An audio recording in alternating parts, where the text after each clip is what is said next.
Olá pessoal, eu sou Fábio Marim, professor do Departamento de Engenharia da Exalc e a gente está aqui para gravar o boletim do Sistema Tempo Campo de outubro de 2025.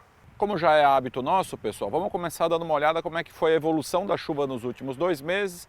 Chama você para olhar nos dois mapas aqui, o mapa total de chuva de agosto na esquerda e total de chuva de setembro na direita.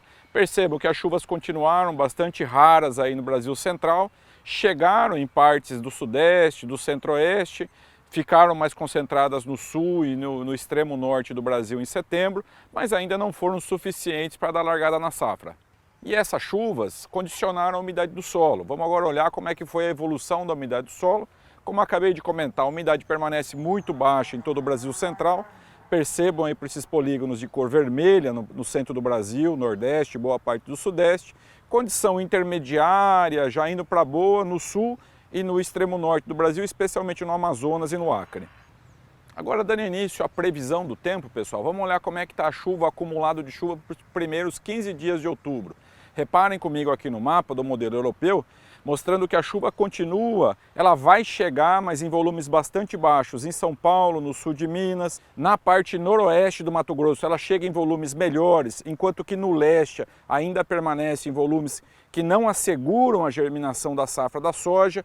A parte sul do Tocantins, o oeste da Bahia, praticamente todo o Piauí e o norte de Minas com chuva bastante baixa. Pará, Rio Grande do Sul, Paraná, Santa Catarina e boa parte do MS em volumes de chuva jamais expressivos. Vamos agora olhar como é que está o cenário, pessoal, para outubro de 25, o mês inteiro. Percebam que agora a gente já não chama mais de previsão e eu mostro para vocês aqui os mapas. No modelo da esquerda a gente tem o modelo brasileiro do IMET e no mapa da direita o modelo americano. Percebam que eles concordam em grande parte, especialmente em Minas Gerais, boa parte de Goiás, na Bahia, mostrando tendências de chuva na média ou acima da média, mas quando a gente vai para o Mato Grosso, a gente vai para o Pará, percebam que aí as condições, enquanto o modelo da direita, o modelo americano, mostra uma chuva no tom esverdeado ali, interessante para o Mato Grosso, o modelo da esquerda já divide o estado em duas regiões ali, uma maior parte em amarelo e uma pequena parte em azul, esse azul no modelo da esquerda indicando chuvas acima da média, mostrando que a gente tem uma incerteza relativamente grande para o Mato Grosso. O que chama a atenção, pessoal, o Rio Grande do Sul, nos dois mapas, mostrando chuva abaixo da média em outubro, isso chama a atenção porque a gente está pensando já em dar início na safra de verão. E também no norte do Brasil, percebam que os dois modelos, especialmente no Pará, numa condição desfavorável em termos de chuva para outubro de 25. Vamos dar uma olhada agora como é que estão as condições para novembro, pessoal. Mesma estratégia, esquerda modelo brasileiro, direita modelo americano. Quando eles combinam entre si, eles convergem, a gente tem uma certeza um pouquinho melhor. Quando eles divergem, a gente já tem uma incerteza um pouco maior. Vamos olhar então como é que está a condição aqui, pessoal, e percebam que as condições não mudam muito. No mapa da direita, a gente tem aquela mancha em verde ali, pegando toda a região da Bahia, de Minas Gerais, chegando até o Goiás e uma parte do Mato Grosso e do MS ali, ok? Isso indicando chuva acima da média, o que é uma boa notícia para nós, ok? E no mapa da direita ainda, a parte sul aí chegando até o Paraná, sul de São Paulo e todo o extremo norte do Brasil com chuvas abaixo da média. Então a gente já vê que tanto outubro quanto novembro no sul, especialmente o Rio Grande do Sul, é um ano preocupante para nós, ok? E no Mato Grosso, de novo, a gente chama atenção, enquanto o modelo da direita indica chuvas na média ou acima da média, o que é uma boa notícia, considerando que as chuvas de novembro são bem expressivas, no modelo da esquerda a gente percebe uma mancha grande ali em amarelo, indicando chuvas abaixo da média, essas chuvas podendo chegar até 50 milímetros abaixo da média, o que não é necessariamente uma boa notícia para os produtores de soja do MT. Vamos avançar mais um mês agora, vamos dar uma olhada como é que estão os cenários para novembro de 25.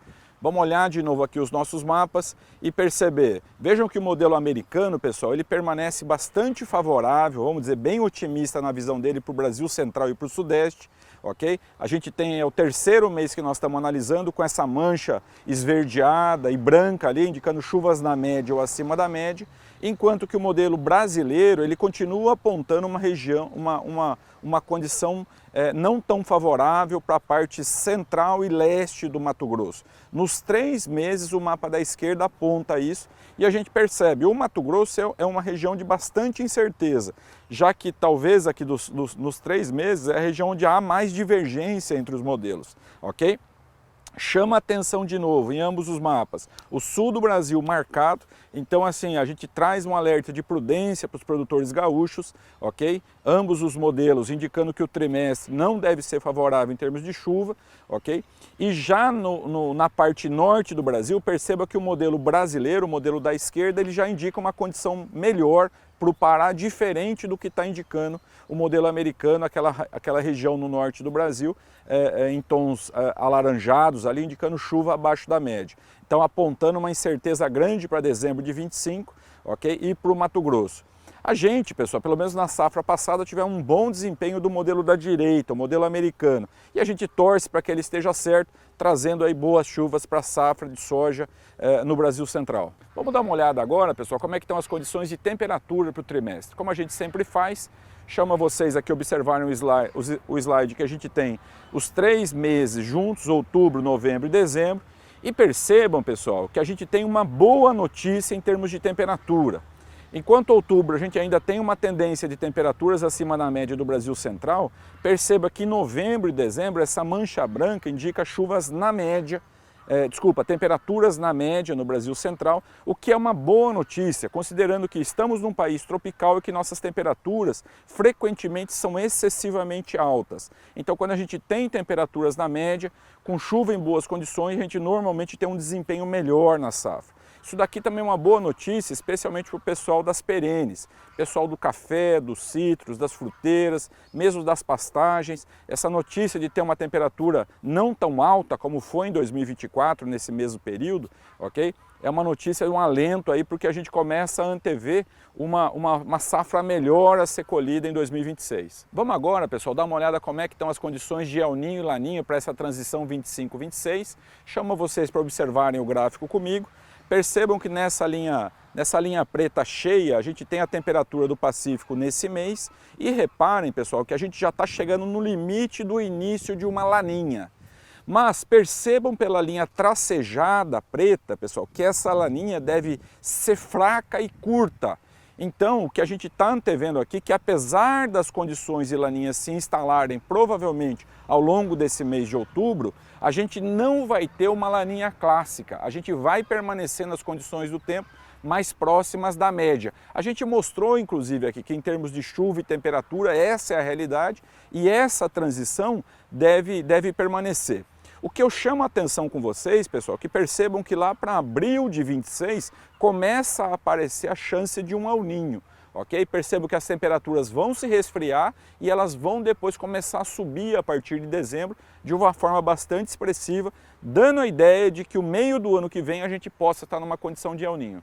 Vamos olhar agora esse mesmo gráfico, só que numa escala de probabilidades. Percebam comigo aqui, pessoal, nessas barras azuis, que a gente tem as condições de laninha mais prováveis, chegando até 70% de probabilidade em outubro, novembro e dezembro. E lá no final, na última escala, lá em abril, maio e junho, percebam que começa a aparecer a barrinha vermelha crescendo, que é uma chance de El Niño, como eu comentei no slide anterior, ok? Como eu acabei de falar e repito, a gente, apesar de ter uma laninha, por ser muito curta e por ser muito fraca, as condições do clima no Brasil não devem ser influenciadas fortemente por ela, permanecendo as condições de neutralidade durante a safra 25-26. Para terminar, pessoal, gostaria de dividir com vocês o resultado de uma pesquisa que nós publicamos aqui na Exalc durante essa semana, tratando das probabilidades, dos cenários futuros de produtividade da cana-de-açúcar.